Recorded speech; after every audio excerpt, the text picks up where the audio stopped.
Hello, hello, hello, and welcome to All Under the Squirrel Tree. I am so glad you're here. Today is Sunday, and for me and you, it is Stampin' Sunday, hosted by Thelma Hall and Paula at Craftin' by the Pond.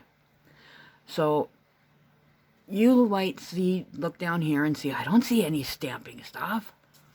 Oh, yes, you do. I'm feeling particularly silly today. Excuse me while I have some raspberry iced tea. Oh, I love raspberry iced tea. Yeah, so this actually is stamping, so it qualifies. But I am using, what do you think this is? I'll give you 3 seconds to guess. 1, 2, 3. Celery? Oh my gosh, it's celery. It is the bottom of a cut off stalk of celery. I like to steam celery and or put it in with my chicken or make celery soup or all kinds of stuff like that. And I always have these. Now many years ago, we're talking like when my children were infants, and they're now both in their early 30s. I used to do a lot of painting on t-shirts and stuff like that to make a little bit of extra money. And I'm not joking, one of these paints is actually from back around then. Maybe. Pretty close. Anyway, I don't have a lot of paint, but since I'm doing my kitchen in blue and, well, basically different shades of blue, I figured it works fine, I'll do the blue. So, this is actually pretty cool. All you need to do is shake out some hopefully usable paint. Pour out some usable paint. Okay.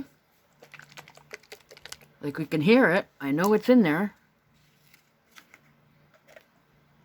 The cap's all blocked up. I'm not going to pour a lot. Because I actually really like this color blue and I am going to use it, so I don't want to, but now, check this out. You take your celery stalk, make sure it's dry. I usually just leave mine for a few days and then it dries out on its own and it starts to separate a little bit, which gives a much nicer effect. Or you can pat it dry and, do whatever you like. So, it's very similar to potato stamping, only you make your, oh shoot, oh my goodness, I did these the wrong color. Oh well.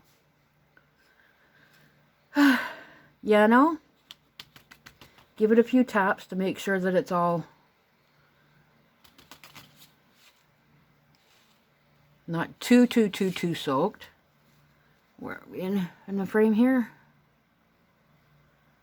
Press it down. Give it just a sec. Oh, that one didn't work out. I think I have too much paint.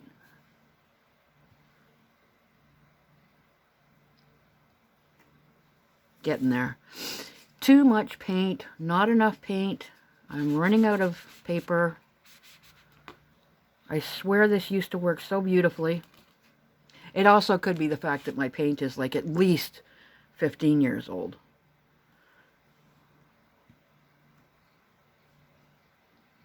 Okay, so maybe I won't do it. They're getting better. You get you can see, it looks like a rose. Or some form of flower. I think I'm just using too much paint. Do I have another piece of paper here? Opal, don't step in this. Watch, she's going to go and step in it. Let's try again. Make sure it's got nice even pressure all around.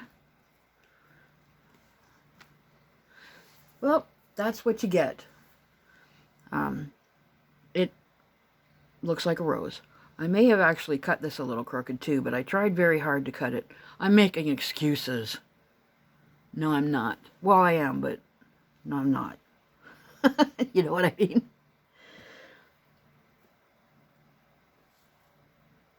See, my plan was to actually make a mold of this and then make a rubber stamp.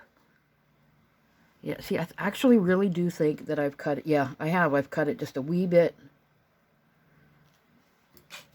off. Practice makes perfect. But you can see that it looks like a rose. And then pick a nice, once you've stamped all the roses you know you're going to stamp, either that or cut off from the actual stalk. Opal, Mommy's not making supper.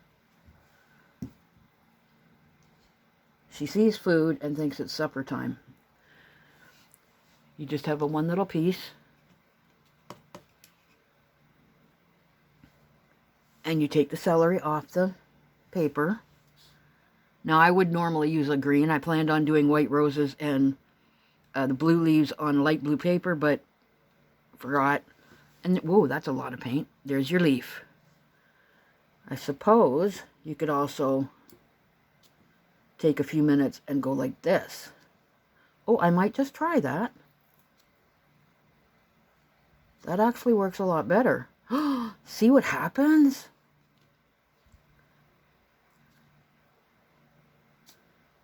That is beautiful. Okay, there we go. There's the image you want. Right there. With a single stalk. Now, I did used to do it with the whole cut-off stalk, and you can see when you do it properly. I also used to do it on fabric, which is slightly different than this paper. But this is a nice result. Yeah, I'm actually really happy with that one. You can build it up to the size that you want. Cool. Okay. Now, do I start this over again and do it the proper way, or show you all the mistakes? They're not mistakes. They're happy accidents. Thank you, Bob Ross. This was definitely a happy accident. But they do, you know, it does take practice. It's the same as a lot of people used to use feather dusters and dip them in paint and make this really beautiful pattern on their walls with the feather dusters. It took a lot of practice to get that looking right. It's the same with these. I have not done it in well over 25 years. So, yeah, out of practice. But I really do like this with the single stalk. So I'm going to continue doing it that way. I might come back with another video and try some different things. But, so this is, which is the best one here? I guess this one is pretty good. This is with the whole stalk. And this is with just the single, like the whole bottom of the bunch. This is just with the single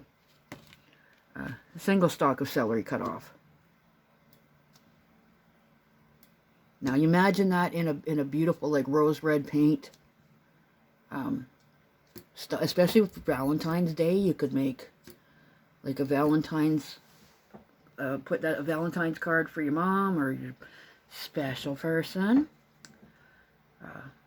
Would Opal, you're my special person. Would you like a card with a celery rose on it? She just wants dinner. So there you have it. Stamping with vegetables. You can get really cool effects with all kinds of leftovers. You know, the fringy part of carrots, when you pull the carrots up, the greens, they make really cool designs too. Of course, potatoes. You carve into potatoes, things like that. Peppers make neat ones. You can use vegetables. You can use fabric paint. This is just plain old acrylic paint. Very, very old crafters acrylic deco art. It's peacock blue. But yeah, any paint, you could try using it on maybe an old stamp pad that if it didn't work, you wouldn't be like devastated that it swished it or something. If the vegetables are properly dried, it probably wouldn't have much of an effect.